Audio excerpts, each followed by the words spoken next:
Abra sua Bíblia em Atos capítulo 13, e nós temos aqui os versos de 1 a 5, um modelo de uma igreja missionária. E nós vamos destacar 3 coisas que uma igreja missionária deve fazer. Então, abra lá comigo, Atos capítulo 13, vamos fazer a leitura dos versos de 1 a 5, que diz assim: E na igreja que estava em Antioquia havia alguns profetas e doutores, a saber, Barnabé e Simeão, chamado Níger, e Lúcio, Cirineu e Manaém, que fora criado com Herodes, o tetrarca, e Saulo. E servindo eles ao Senhor e jejuando, disse o Espírito Santo: Apartai-me a Barnabé e a Saulo para a obra a que os tenho chamado. Então, jejuando e orando, e pondo sobre eles as mãos, os despediram. E assim, estes, enviados pelo Espírito Santo, desceram a Seleucia e dali navegaram para Chipre. E, chegados a Salamina, anunciavam a palavra de Deus nas sinagogas dos judeus e tinham também a João como cooperador. Vamos ter uma palavra de oração neste momento? Oremos ao Senhor. Pai, na Tua presença estamos e queremos clamar que o Teu Espírito Santo possa, através da Tua palavra, trabalhar em cada vida aqui, no coração e na mente, transformando-nos, ó Deus, aquilo que o Senhor quer que sejamos, de tal maneira, ó Pai, que as nossas vidas sejam melhores em podermos realizar a Tua vontade e assim, ó Deus, dar sentido a tudo aquilo que o Senhor tem colocado em nossas mãos, seja talento, seja dom, seja recurso, seja o que for, que tenha vindo nas nossas mãos, que possamos, ó Deus, dar um destino que glorifica o Teu nome. Assim pedimos, em nome do Senhor Jesus Cristo. Amém.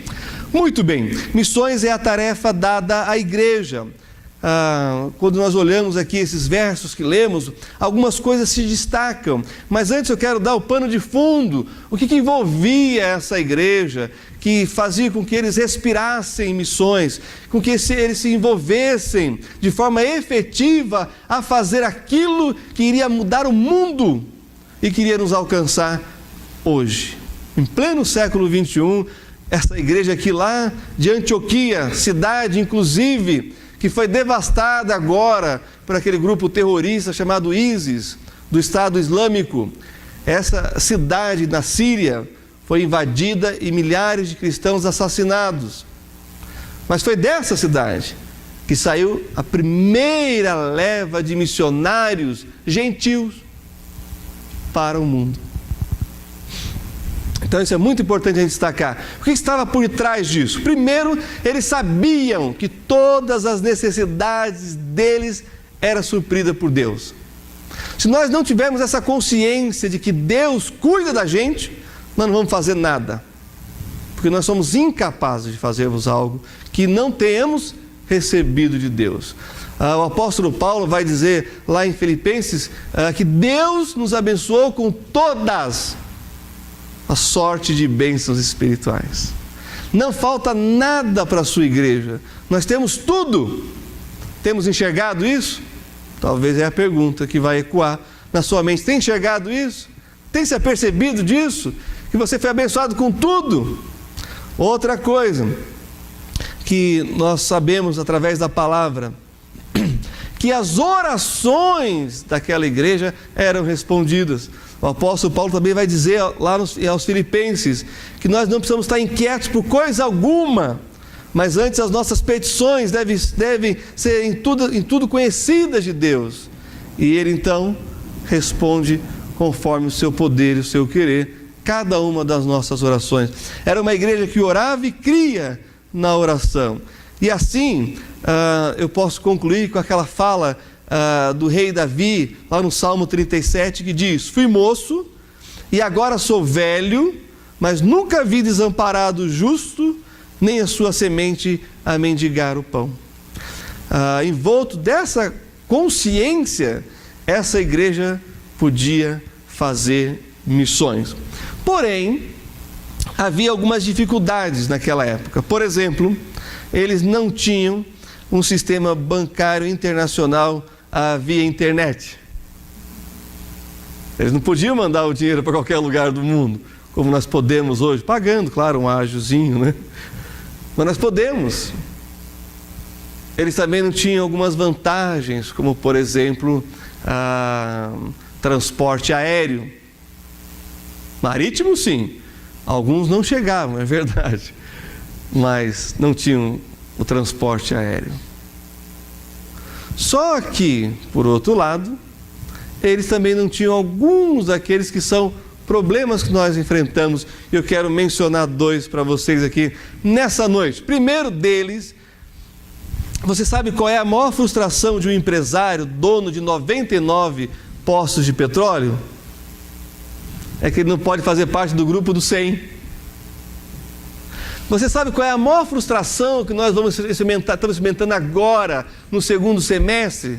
É que se você comprou o carro no início do ano, ele já está defasado. Porque agora foi lançado o quê? O carro modelo 2015, que nem chegou ainda. E eu faço isso, eu conto essa ilustração, porque é uma grande verdade que mexe com os nossos sentidos mais íntimos. Desejo. Não é verdade? Olha só que interessante,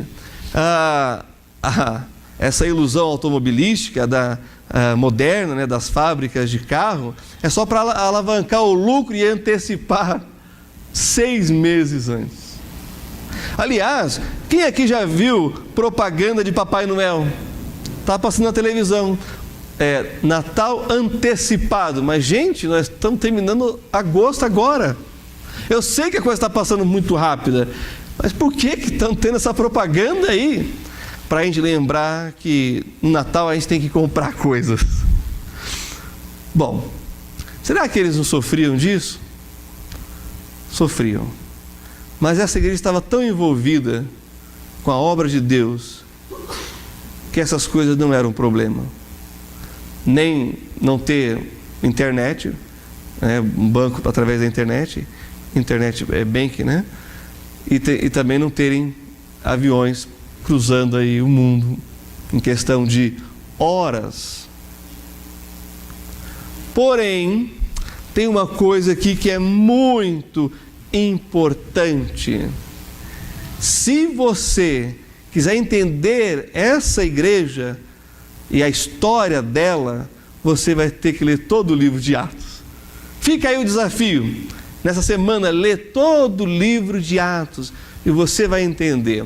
Só que eu quero resumir numa frase que Albert Einstein disse. Perguntaram para ele qual era o segredo do sucesso. E ele então diz assim: se envolva com algo que seja maior do que você.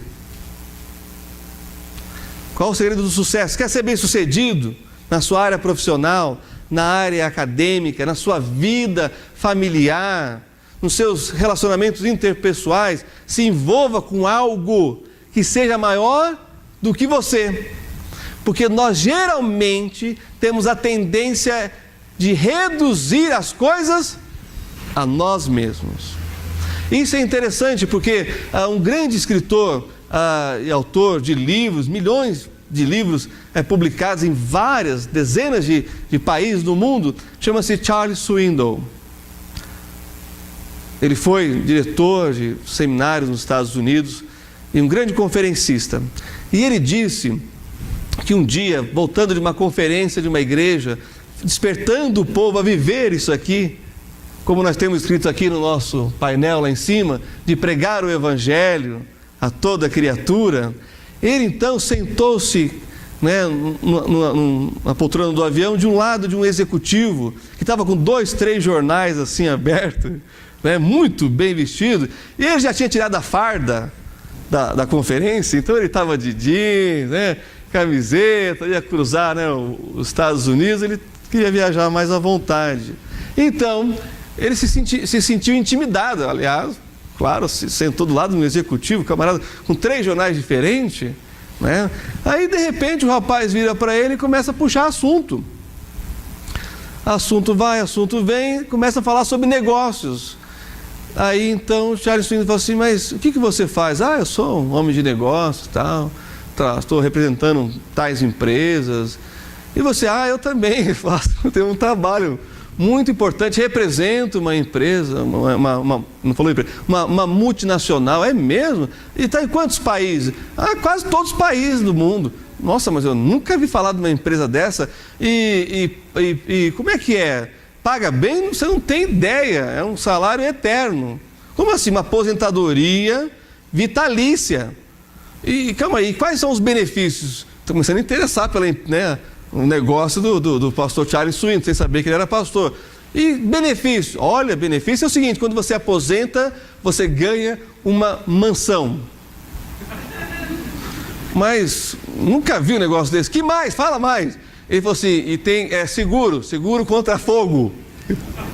Aí você, mas que empresa é essa? Não é empresa. Não, então que negócio é esse? Quando começou? Ele falou assim: 33 depois de Cristo.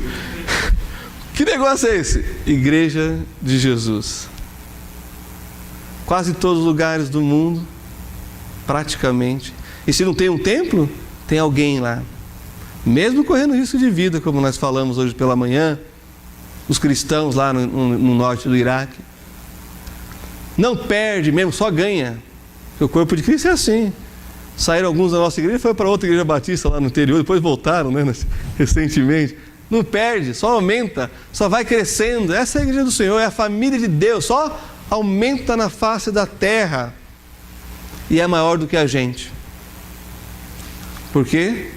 O próprio Deus deu a sua vida por ela. E o que é a igreja? Senão a união de todos nós. Era isso que estava por trás dessa igreja aqui. Para ela poder fazer tudo o que fez, ela tinha que crer nisso. Uma obra que fosse maior do que cada um dos indivíduos que lá estavam. Para que eles pudessem se unir de tal maneira que o nome de Jesus fosse espalhado pelo mundo conhecido da época. Mas 3 coisas se destacam aqui que nós precisamos aprender. Primeira delas é, claro, a questão da oração. Quando a gente vê aqui no verso 3, esse grupo estava jejuando e orando. A obra de Deus só pode ser feita através da oração. A oração é o reconhecimento da incapacidade humana de fazer algo. Porque se nós precisamos orar, é porque nós não podemos fazer. Porque é um grande contrassenso orar por aquilo que você pode fazer. Aliás, D.L. Moody dizia: olha, se nós vamos orar para coisas que nós podemos fazer, não vamos perder tempo não, vamos orar por aquilo que a gente não pode fazer. Se a gente pode fazer, não precisa de oração, vá e faça. Oração, então, é o reconhecimento da nossa incapacidade de fazer algo que é maior do que nós. Mas quando nós oramos, nós estamos reconhecendo então que Deus pode fazer aquilo que eu e você não podemos fazer. E Jesus ilustrou isso de uma forma muito clara para mim. Quando ele foi ressuscitar Lázaro, que era um morto de 4 dias, que já estava em estado de decomposição, que foi sepultado numa rocha, num túmulo familiar, esculpido na rocha, que tinha uma pedra fechando ali a entrada, o que ele diz? Tirai a pedra. Isso as pessoas podiam fazer. Ir lá, com esforço, remover a pedra. Agora dizer: Lázaro, vem para fora, morto de 4 dias, só Deus pode fazer. Moral da história: Deus não vai fazer nada daquilo que você pode fazer. Mas aquilo que você não pode fazer, confie nele. Ele tem poder para fazer. Uma segunda coisa que eu quero destacar na questão da oração é o seguinte: nós nos tornamos íntimos das pessoas quando nós nos relacionamos com elas, gastamos tempo com elas. A oração envolve isso. Para nos tornarmos íntimos de Deus, nós precisamos orar, nós precisamos investir tempo em oração. Mas a questão é qual nisso tudo? Que não é só ter uma lista pronta de pedidos, mas mais do que isso, é ter uma conversa com Deus, porque oração quer dizer isso. Diferentemente de reza, que é uma repetição de palavras já prontas, que acaba sendo mecânico isso. Oração é falar com Deus. Não só apresentar uma lista de pedidos, mas agradecer. Falar como é que está o seu coração, a sua alma, como é que está a sua mente. Às vezes minha mente está tão confusa com tanta coisa que eu falo assim: Deus, sonda minha mente, porque nem eu sei o que falar acerca do que eu estou pensando. A Bíblia diz isso, que o Espírito Santo intercede por nós com gemidos inexprimíveis. Só que, irmãos, depois que você colocou a sua lista, depois que você se abriu com Deus e Ele te entende, às vezes na metade da frase você já pode parar porque Ele já sabe mesmo, e você já pode se sentir satisfeito porque Ele compreende mais do que o amigo. Aliás, você não precisa também ter muita pressa para abreviar que nem no WhatsApp, porque você pode fazer sentenças longas e compridas mesmo, que Deus está interessado nisso. Agora, olha que interessante. Depois que você fizer isso, lembre-se, há outras pessoas que precisam ser lembradas diante de Deus. E Deus está esperando que você coloque elas na sua oração. E aqui eu quero acrescentar no seu caderninho de oração, se você não tem, arrume um e vai anotando. E deixe um espacinho para você colocar a data, ok, e colocar a data, respondido, e colocar a data. Quando eu renovo meu caderninho, eu às vezes mantenho os mesmos, alguns são os mesmos, porque há anos que eu estou orando e nada aconteceu ainda. Mas eu não desisto. Eu coloco de volta os nomes das pessoas que eu quero que Deus alcance com a sua graça. Não podemos desistir. A oração é não desistir. Mas aí eu quero que você coloque o nome dos missionários da igreja. O nome do pastor, da esposa, dos filhos. E quando você for orar por eles, que você comece a nomeá-los. Depois de um ano, você vai estar íntimo dessa família. Teve um caso que eu orei por uma coisa que tinha sido respondida, e eu ainda estava orando, até que um dia a pessoa chegou para mim e falou assim: pastor, sabe uma vez que eu pedi para o senhor orar pelo meu irmão que estava com câncer? Falei assim: fulano de tal? Ela: é esse mesmo, já foi curado, não precisa orar mais. Eu falei: puxa vida, eu estava orando por ele até depois de curado, então acho que Deus curou mesmo. Aí eu coloquei lá: ok, posso passar para o outro. Coloca o nome dos missionários, da família, e aí depois de um tempo você vai ficar íntimo, porque você vai estar colocando o nome deles, mesmo sem conhecer, né, diante de Deus. E aí vai ser uma intimidade coletiva, você, Deus, e na outra ponta, o missionário. Irmãos, Deus realiza cada coisa quando nós oramos, que se nós fôssemos bons em marketing, nós íamos fazer uma propaganda aqui, só que aí a igreja ia ficar mais conhecida que Jesus Cristo, e a glória do Senhor seria perdida. Deixa Deus ser o único a ser glorificado, amém? Muito bem, segundo aspecto que você percebe aqui, está aqui no finalzinho do verso 5, fala do João como cooperador, mas fala também no início do verso 2, servindo.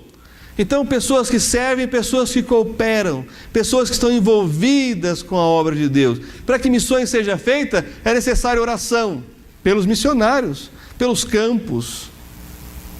Que alegria saber que nós temos uma família inteira que nós sustentamos lá na Índia, e pasme, com $100. $100 por mês, nós sustentamos uma família de missionários autóctones, nativos. $100 por mês, para todo mundo comer, todo mundo vestir e todo mundo morar. E esse pastor não precisa se preocupar em trabalhar secularmente, ele pode cuidar da família dele e cuidar da igreja que ele começou. Olha que coisa gloriosa é isso. Lá na Índia, nós estamos fazendo a diferença. E lá eles andaram queimando cristãos, vocês ficaram sabendo? Queimando cristãos na Índia. Mas olha só, esse cooperar é algo que vai além de orar.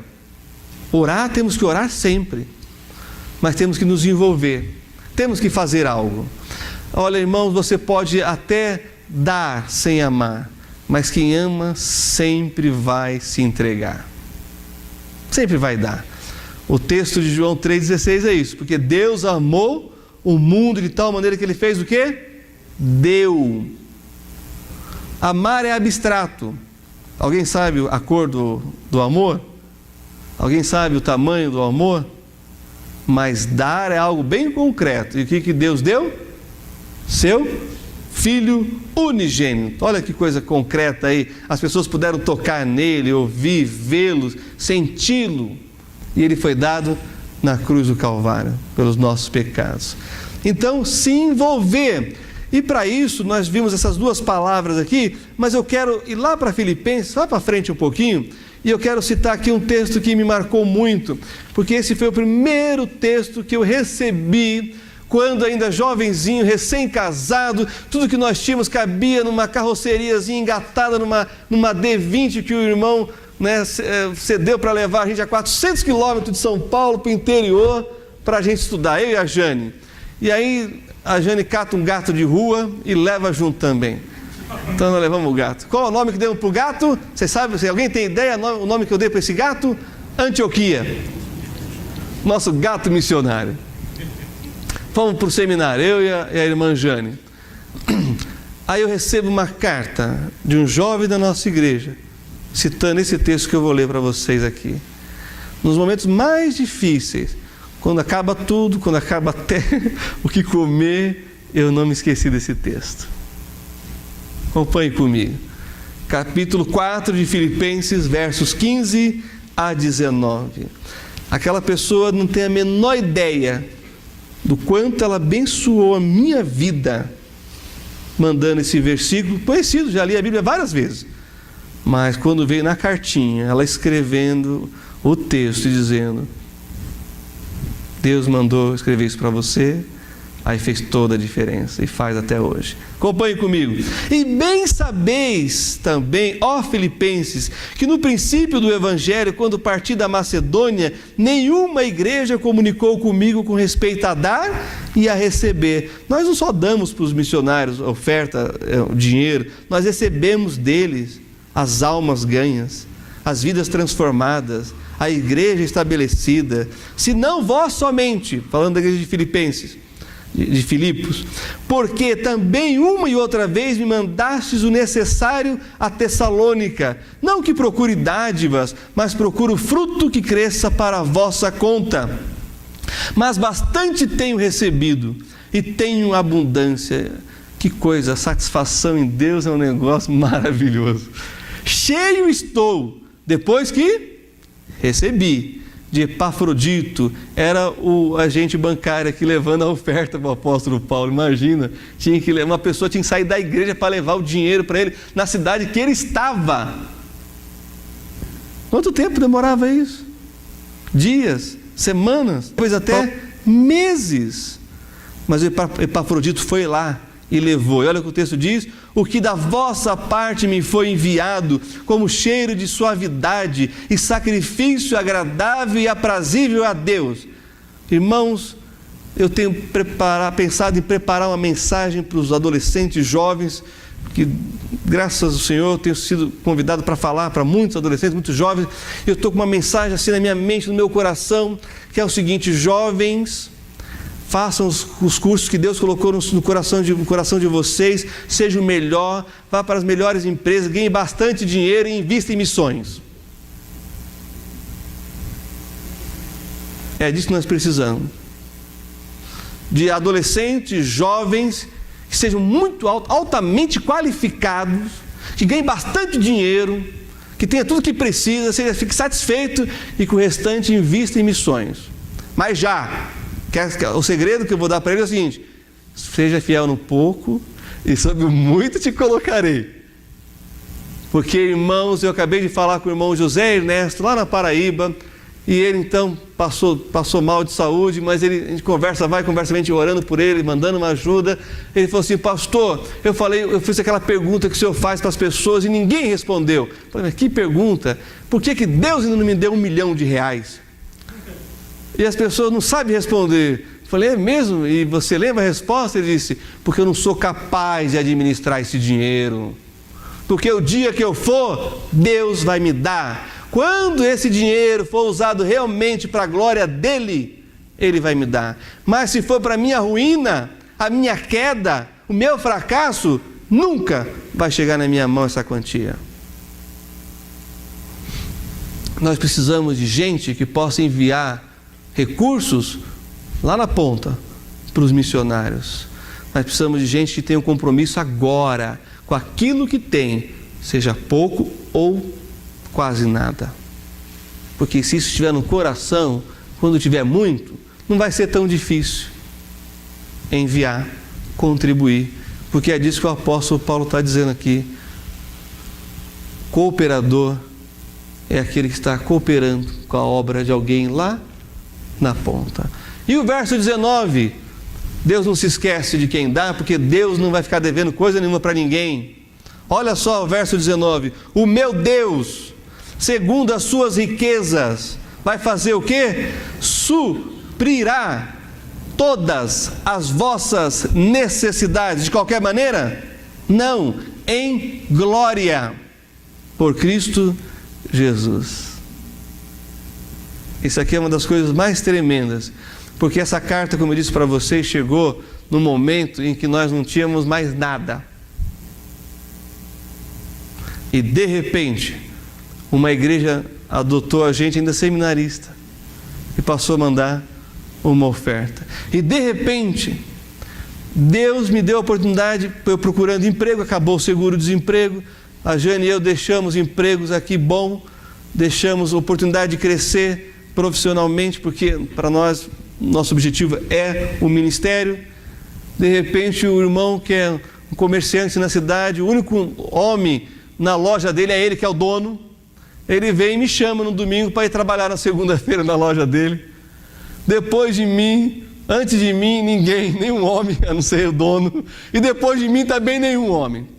Chegou a ter 10 vendedoras, nenhum vendedor depois de mim.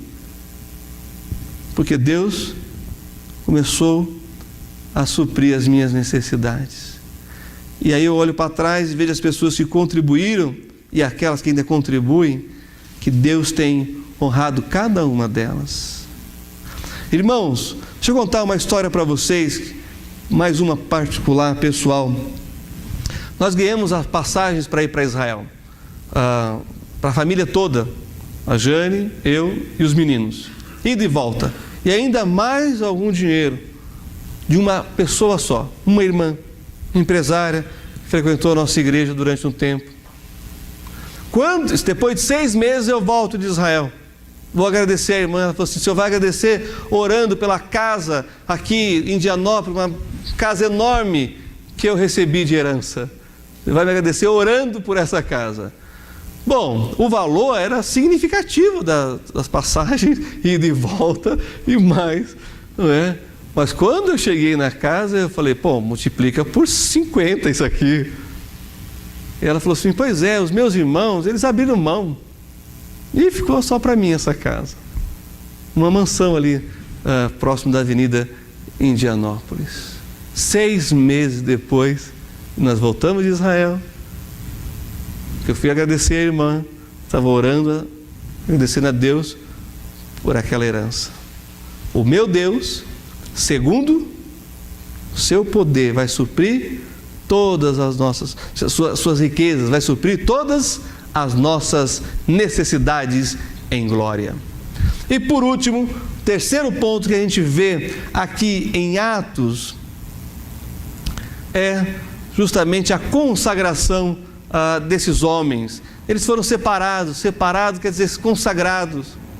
Só que tem uma coisa que marca a consagração de qualquer pessoa, e o apóstolo Paulo falou disso de uma maneira tão gloriosa, lá em 2 Coríntios. Esse é um texto que me marca profundamente. 2 Coríntios, abra lá, capítulo 8, versos de 1 a 5. Então a obra de Deus é feita com oração, com contribuição, mas acima de tudo, com consagração. Olha só, aqui é a igreja da Macedônia, a igreja mais pobre da Ásia. melhor dizendo, da Europa. Os macedônios eram tão pobres, e isso depois, é claro, de Filipe da Macedônia, de Alexandre o Grande. Eles eram tão pobres, que o Império Romano isentou eles de pagar imposto.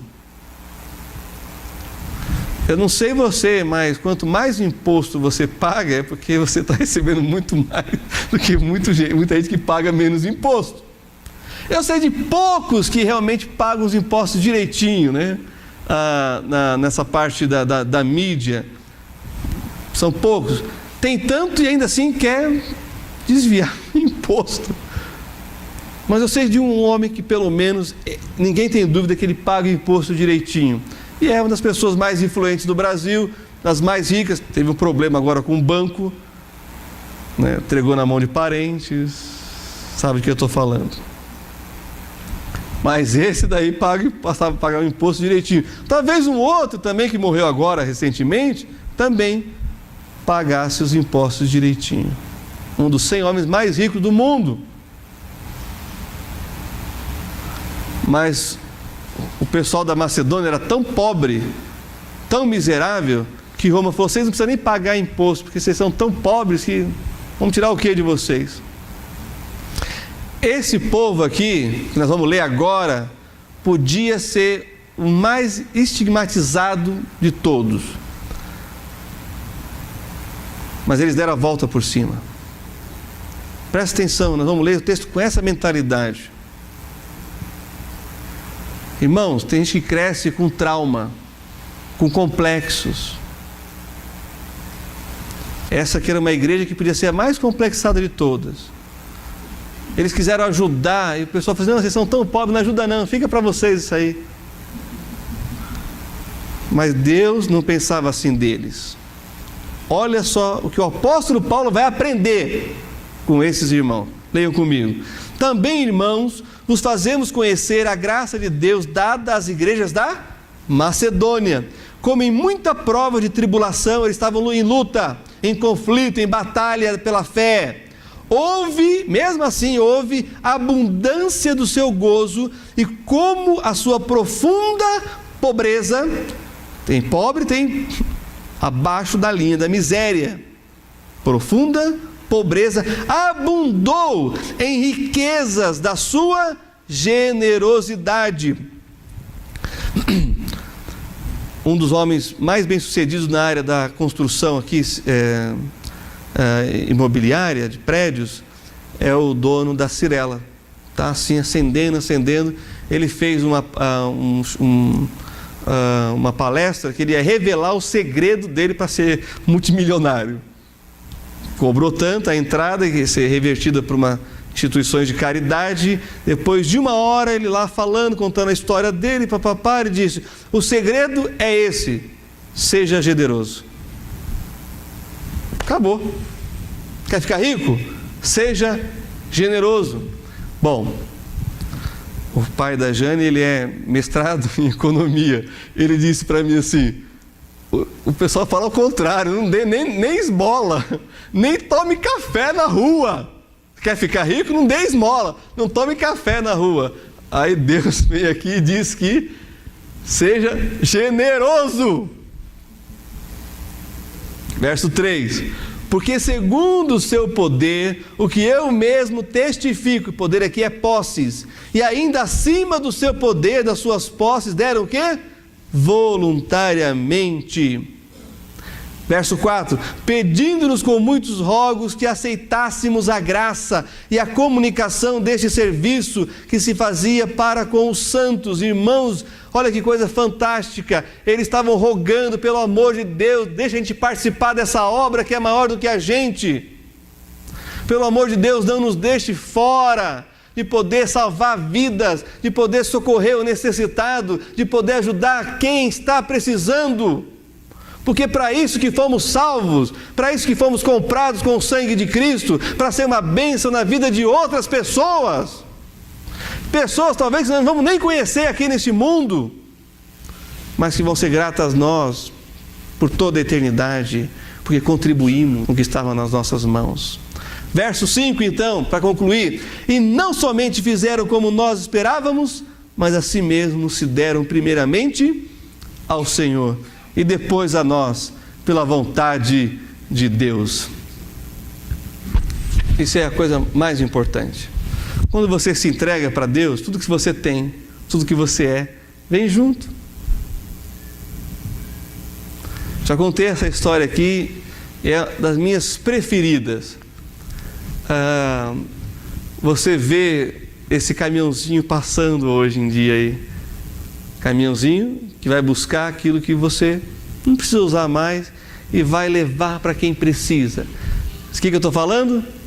Do ministério dos mais respeitados no mundo, com mais de 100 anos de história. Qual o ministério? Exército da Salvação. Começou com um homem crente na Inglaterra, que ele olhou para os pobres e disse: meu Deus, o que eu posso fazer por eles? E Deus disse: pede para aqueles que têm, está sobrando, distribuir. Como é que eu faço isso? Pega uma caixa, leva no meio da praça e coloca lá: aceita-se doações. A coisa foi evoluindo. Não sei se é pastor agora, me foge a memória. Esse irmão vai até com uma bandinha para o meio da praça. Aí lá na praça tem a caixa aceita-se doações. Lá em Londres começou isso há mais de 100 anos atrás.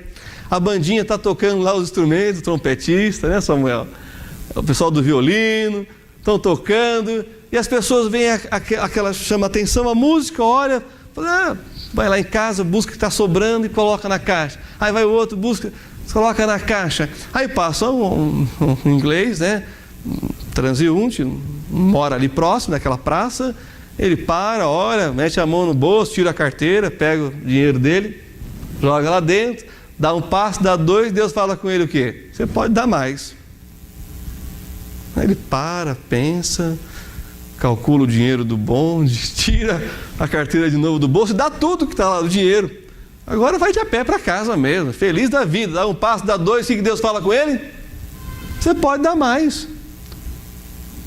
Ele volta, tira o relógio, tira o anel, tira o sapato, tira o paletó, entrega o guarda-chuva, põe ali, agora descalço, só com a calça, camisa, sem anel, sem relógio, sem calçado.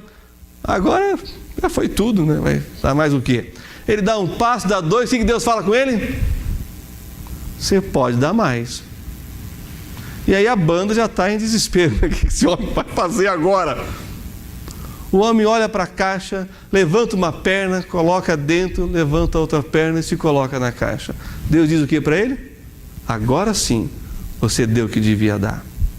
Tudo. O que é o nosso tudo, irmãos? Nós mesmos.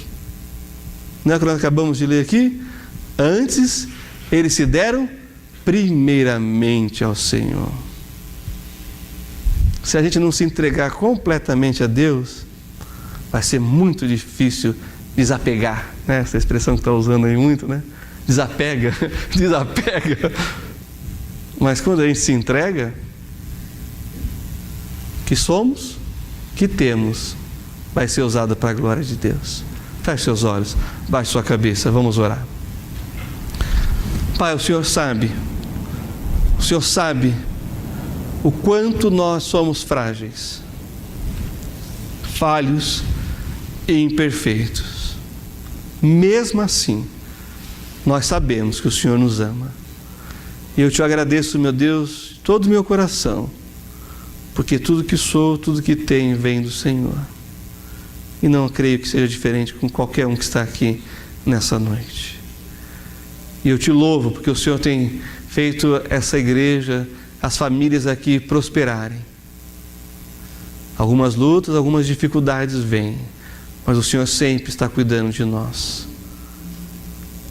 Por isso, meu Deus, eu quero te agradecer, porque o Senhor tem suprido em glória cada uma das nossas necessidades.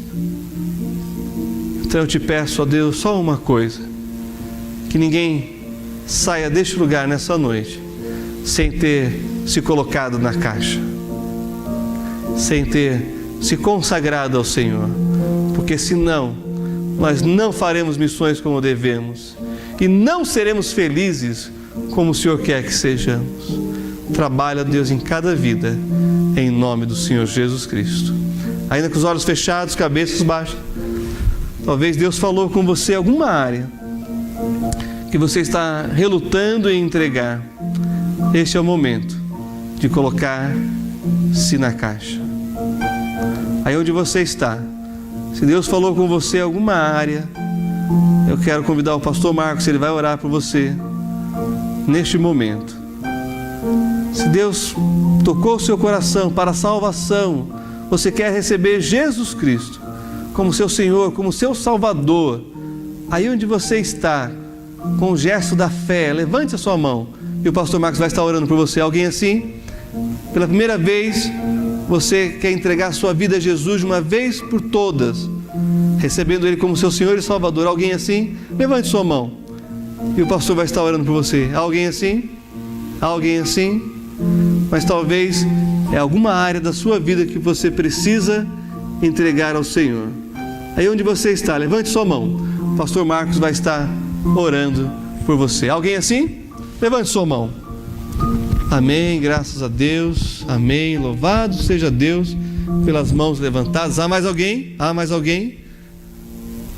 Vamos orar com o pastor. Querido Pai,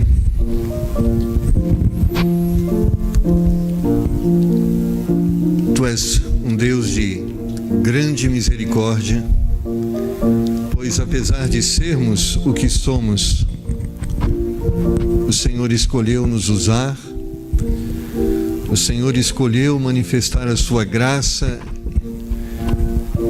aos povos de todas as nações através de nós. E Pai, houveram aqui irmãos de pessoas que estão hoje entendendo esta mensagem e decidiram entregar-se ao Senhor. Em alguma área e de alguma forma, elas aceitaram o desafio de poderem ser uma bênção ao Senhor, uma bênção para a sua obra.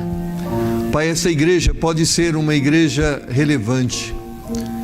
Ela pode ser uma igreja que tenha um ministério relevante. E Pai, essa tem sido uma história ao longo desses 47 anos de existência. E Pai, a nossa oração é que o Senhor nos conserve assim. E não só nos conserve assim, mas que o Senhor nos leve e nos use de uma forma maior. Há uma grande necessidade no mundo, uma grande necessidade de Deus. E Pai, nós podemos ser uma bênção para estas pessoas, para estas nações. Então, Pai, que nesta noite muitas pessoas, assim como foi dito, estejam elas entrando nesta caixa dizendo: Senhor, eu estou aqui me entregando totalmente ao Senhor, usa a minha vida. Pai, e que através de cada uma destas vidas, histórias podem ser contadas e escritas como são contadas como resultado do ministério da igreja de Antioquia. Ajuda, Senhor, e sê conosco e faz-nos uma bênção nas Tuas mãos. Pedimos isso em nome de Jesus. Amém. Amém.